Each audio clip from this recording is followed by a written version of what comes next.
Dear students, let us learn from Unit 5 a new lesson titled India Through the Eyes of a Foreigner, written by Mark Tully.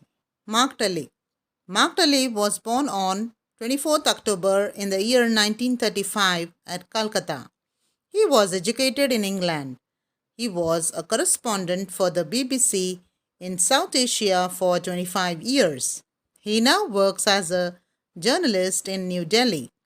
Mark Tully's books on India are No Full Stops in India, The Heart of India, and India in Slow Motion are highly acclaimed. He was made an officer of the Order of the British Empire in 1985 and was awarded Padma Shri in 1992. He was knighted in New Year Honours 2002 KBE and in 2005 he received Padma Bhushan.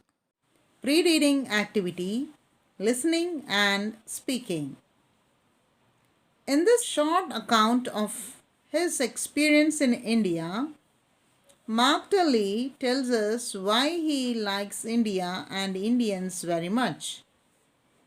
He gives word pictures of India's natural beauty and the beauty of India's social, religious, and cultural activities. There are beautiful descriptions of the ways in which we worship the Almighty. In the end, he says he has been accepted as a part of India. This thought makes him feel good. This lesson gives us a short account of India's natural beauty by a British named Mark Tully. He explains his feelings towards India and Indians. He also gives us diverse beauty of nature, culture, religion, and social life of India. He feels good that he is one of the part of India. So now, let us read paragraph of this lesson one by one and understand how Mark Tully describes our country, India. Let us read from paragraph 1. I soon realized that it was not going to be difficult to get involved in India. From day one, I was surrounded by friends. The friends my predecessors introduced me to, the staff of All India Radio, the members of the press club, and my new neighbors. Many are still good friends. It's through them that I have become involved in their country. Now, when I am asked why I am staying on, I reply, because of my friends. Dear students, Mark Tully, who was a foreigner means a person who belongs to other country. When this Mark Tully came as a coordinator for BBC, he never felt that he was a stranger because Indians who were working in that office became so close to him from the very first day. As soon as he met them, he felt that he was one of them. His predecessor means person who was in that post before Mark Tully had come. Even he became friendly and introduced him to Air India Radio, members of press club, and to his new neighbors. Until this day, Mark Tully has many good friends in India, and that is the reason which made him stay back in our country. Paragraph 2. That, of course, is only part of the truth. I am drawn to India by its beauty, particularly its natural beauty. Recently, I was beside a campfire in the great Himalayan National Park, watching the snow-covered mountains glitter in the sunset. A week later, I was in Kerala, in the extreme south, sitting in my bathing trunks, looking out over the Arabian Sea as the sun slid like a great red dome below the horizon. There are smells of India too, which evoke such nostalgia. There is the dry scent of early summer in Delhi as the blue jacarandas in the scarlet gulmohars and other trees come into flower, the sweet smell of the queen of the night and the freshness of the first of pine trees in the foothills of the Himalayas after a long, hot, and dusty drive across the plains. There are the folk songs and the classical music with ragas that starts with such austerity and end in the ecstasy. In paragraph 2, Mark reveals to us that the reason he is still staying in India is not only his good friends, but also he was driven by the India's natural beauty. Dear students, it's very true. India, our country, is covered with natural beauty, which is from Kashmir to Kanyakumari. Whoever visits our country will fall in love. We should be proud of our country, India. Mark Tully writes that he traveled to many parts of India. He loved exploring India. Some day ago, he was viewing Himalayan mountains covered by snow during sunset. Looked very beautiful for him. Then, after a week, he had been to Kerala, which is in south. While bathing, he enjoyed the sun sliding like a great red dome below the horizon over the Arabian Sea. Some smells in India makes him feel nostalgic. Nostalgic means feeling of sentiment. Smell like dry scent of early summer in Delhi, blue jacarandas, scarlet gulmohars, and other trees.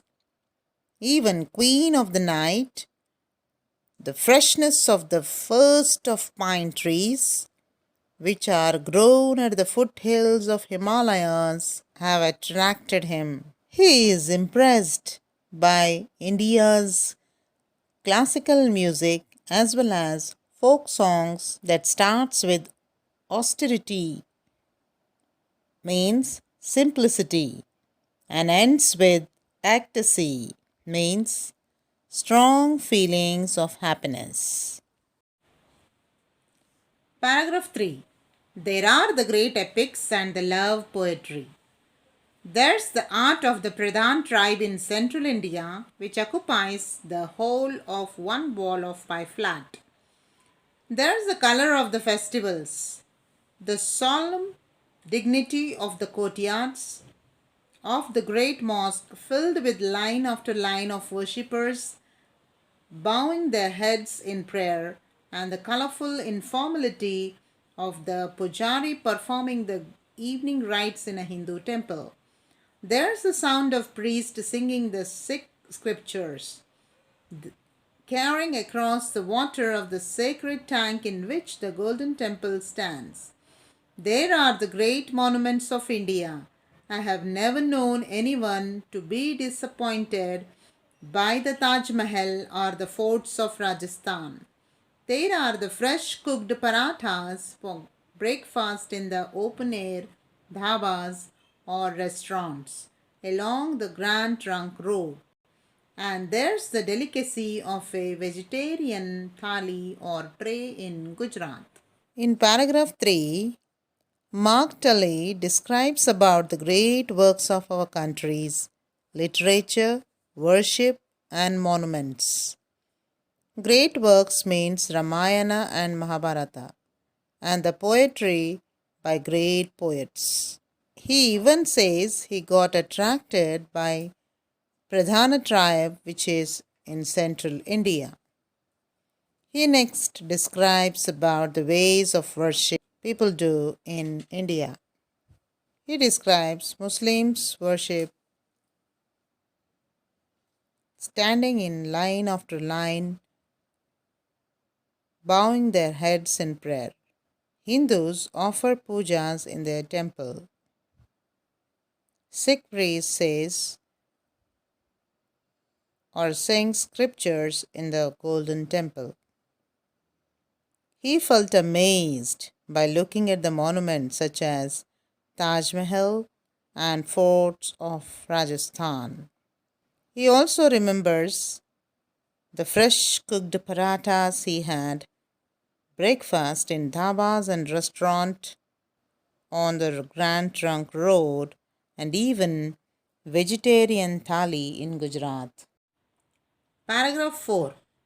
All these kept me in India, but they are not whole. It would need a poet to describe what India means to me, and I am no poet. I can only say that I am not alone among foreigners in believing there is nowhere like India and no people like Indians. I am perhaps more unusual for a foreigner in that I have been accepted as a part of India. In the last paragraph, he admits that all these things makes him to stay in India. He asks sorry because he cannot describe India's beauty as a whole. Only a poet can describe India, according to him. Foreigners, including him, who visited India, believed that beauty of India and Indians are unique. He feels grateful that Indians accepted him as their own. Yes, dear students, we Indians accept everybody whoever comes to India. Our country is a country of unity in diversity. We have quality of friendly nature which makes us welcome anybody who comes here. In the same way, Mark was also accepted as one of us. Students, let us understand words and their meanings by reading them. Involved, closely connected in relationships and activities of others. Austerity, simplicity. Solemn, very serious. Informality, here, not grand. Unusual, interesting because different from others. Ecstasy, state of a strong feeling of happiness.